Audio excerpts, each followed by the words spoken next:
4 or 5 cars underwater that you cannot even see.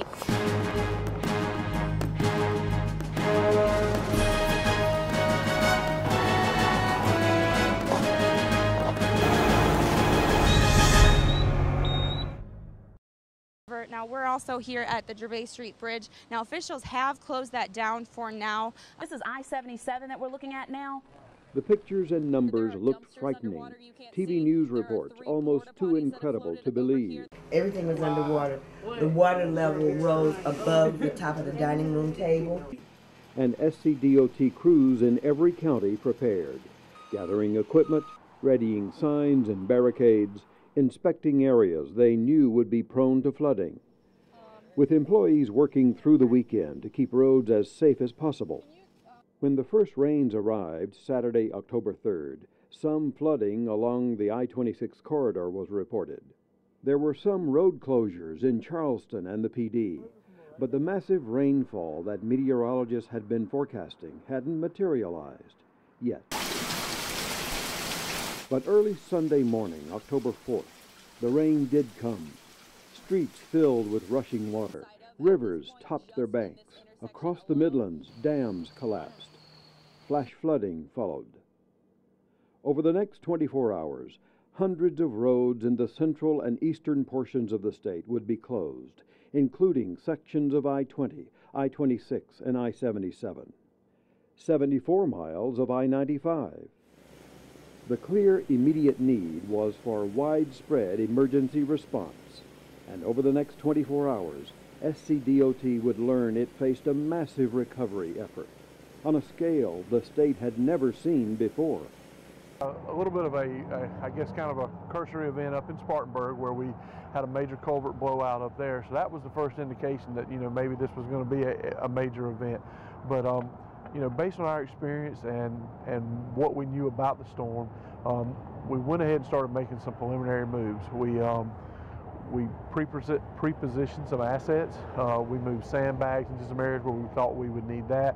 We started looking at our crews and where they were at. But we also, we got a lot of experienced guys, and they knew that with a rain event like this, our drainage structures could definitely be, our ditches, could always use cleaning, and it was time to get out and do that. So that was one of the major things we did ahead of time, was to get out and start cleaning these drainage channels so that the water would have somewhere to go. Typically with those types of storms, what our guys are preparing for are roads that are closed due to flooding, not being blown out, but just water topping the roads. Although communication was key among SCDOT crews, first responders, and the public to prevent accidents and to let emergency crews know which roads were clear. As we move forward, we brought crews in from the western part of the state, from Aiken County, Abbeville County, into Richland County, which Richland County was by far the most severely hit by this storm. At its peak, Richland had 133 road closures. Sumter was second with only 70, so the event in Richland County was huge. So to get the guys chipping in from Edgefield, Abbeville, and Aiken counties was what really helped enable us to move forward as quickly as we did. And as the rain kept falling, SCDOT crews assessed water levels and damage, working to keep the public safe.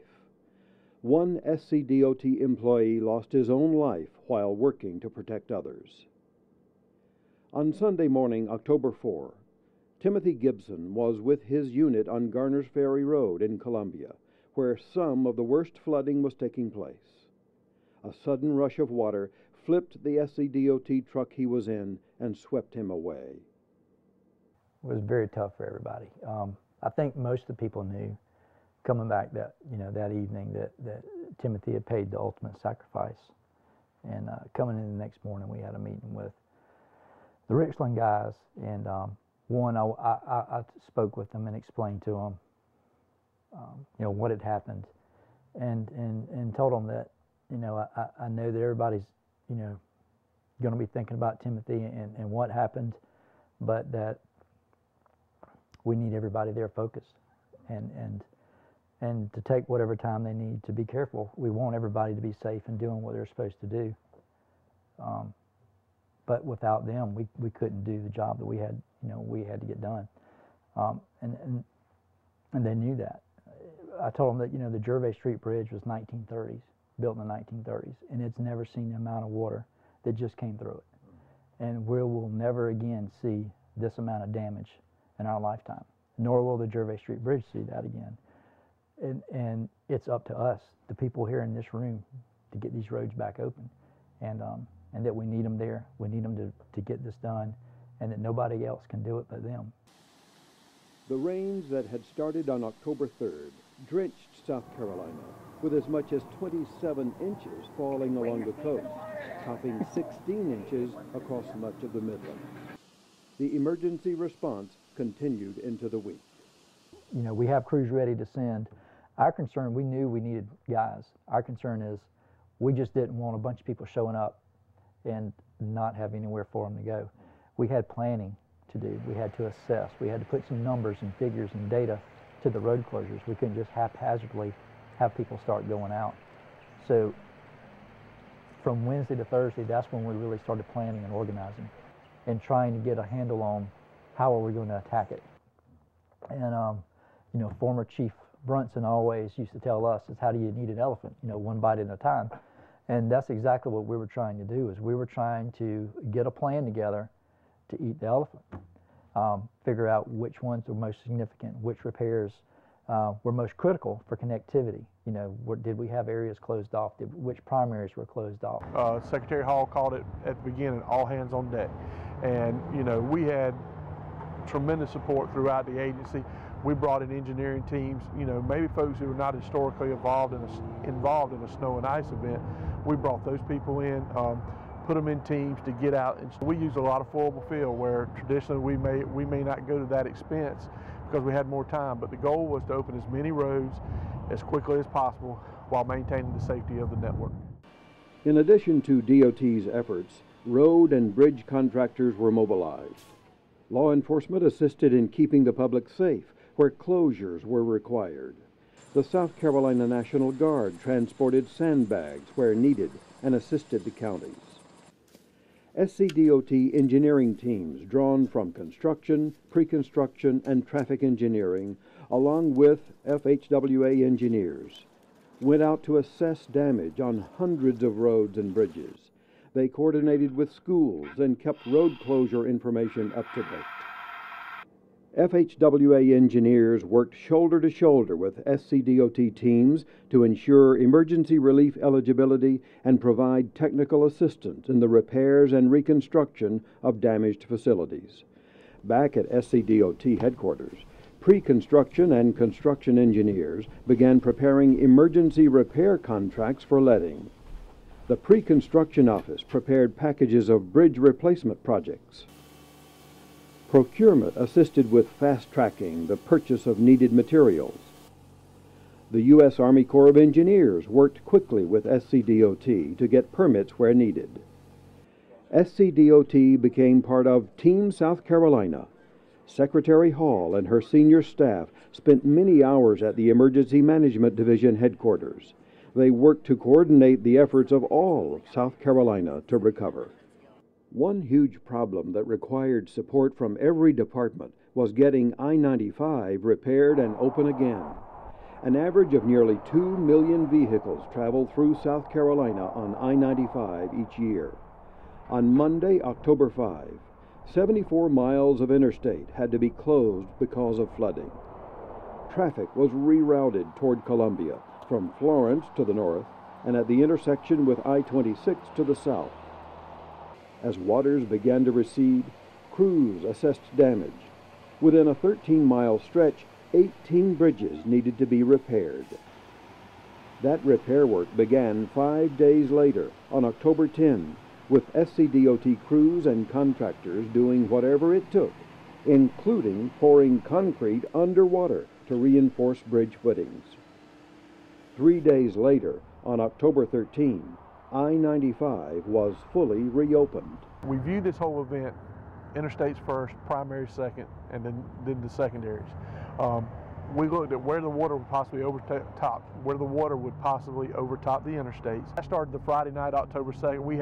We had a team of engineers, both DOT and some consultants, come in and work around the clock to take the historic flooding maps and our interstate elevations and compare the two and give us some hot spots. It was critical too because Clemson was playing Notre Dame that weekend, and we were concerned about the flooding in that area. So we did a statewide map, and we focused on getting that Clemson area first because that game was going on, and getting that out to Highway Patrol so they would have that event, or excuse me, so they would have that information to see, how we found that we were pretty accurate on our projections there, and in some of the areas we were definitely some of our problem areas. Other emergency situations continued to arise. SCDOT worked closely with DHEC to coordinate responses to roads that crossed dams. At one point, Secretary Hall herself called United Contractors to rush crews to one community to slow the failure of a dam. SCDOT expanded its customer service center, adding 32 phone stations and operating around the clock, responding to more than 20,000 callers. Social media became an important outlet for delivering information. People following SCDOT on Facebook doubled overnight, going from 3,000 on October 3rd to 10,000 a week later. SCDOT tweets received 2.9 million views. SCDOT steadily updated online maps to track road and bridge closures. Meanwhile, communication of the most basic type had hit a major snag. The department had used every sign and barricade it had and needed more. North Carolina DOT and Georgia DOT stepped up to send as many barricades and signs as they could. The Outdoor Advertising Association helped with motorist alerts on their digital billboards. SCDOT crews coordinated with city engineers to close the Jarvis-Clapman Bridge so that loads of rock could be dumped below to form a dam. You are the unsung heroes, and all of South Carolina is extremely proud. The governor wasn't the only one who noticed the agency's work. Schools mailed notes saying thank you. People left comments on Facebook and Twitter. A Columbia television station named SCDOT its Hero of the Week. Some DOT employees had been flood victims themselves, leaving damage at home so that they could work to reopen the state's roads. To support these co-workers, SCDOT employees took on yet another challenge: to collect goods and raise money to help. An agency-wide drive filled many rooms with cleaning supplies and other items. Thousands of dollars were raised to help with immediate needs and repairs that otherwise wouldn't be covered. You have a comrade, someone who you work with or that's in your community, and you know that they've come on hard times, not by their own choosing, but because, in this case, Mother Nature. And they saw that these folks were in need, and they reached out with their hearts to donate, and they continue to donate. Even though our official donation days have ended, donations continue to come in. As SCDOT moved from emergency response to recovery, Secretary Hall set an aggressive goal: to have 75% of flood-damaged roads and bridges back in service by Thanksgiving.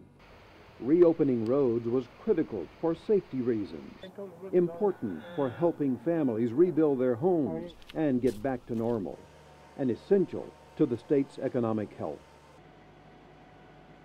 To make those repairs, cleanup was another problem that had to be solved. Flooded homes and businesses led to mounds of debris that were piling up. On October 12th, the director of the maintenance office hired contractors to pick up debris in 13 counties, a job that continued through November. SCDOT maintenance crews collected vegetative debris such as downed trees and limbs in 45 counties. Because quick action to repair roads is good for people, FEMA reimburses work that's done quickly. SCDOT worked very hard on the timetable to make the state eligible for the maximum possible FEMA reimbursement. Viewing this as what we kind of refer to around the table as one DOT, how everybody could chip in, and seeing those guys from Abbeville come over and from Aiken come to Columbia, and the pride they took in their work to move it forward. We kept, initially we were 7 days a week staff, we were working sun up to sundown, you know, wherever we could. And when the road work stopped, the paperwork started, you know, back at the office. So there was a lot of reports, because somebody's got to relay that information back to tell us that road's closed, this road's open. But the all hands on deck and everybody pulling in, the shifting of the maintenance forces, and just the dedication of those guys to work around the clock. SCDOT's aggressive goal for repairing roads was more than met. 2 weeks prior to the Thanksgiving deadline, more than 75% of repairs had been completed. As of today, about 90% of the repairs are done. And our guys are doing it just because that's their job. You know, they enjoy doing it. They rise to the occasion on this. This is what they, you know, look forward to, is being able to get in these situations to be able to help people out. And they're just doing their job. And it was really awesome to see somebody understand the level of sacrifice that our guys went to do the job that they did. 2 months of rain fell in South Carolina in just a few days. Flood levels on rivers reached never-before-seen heights. 541 highway closings, including over 200 bridges. Yet in 45 days, hundreds of SCDOT employees came together to get most of the state's roads and bridges open again.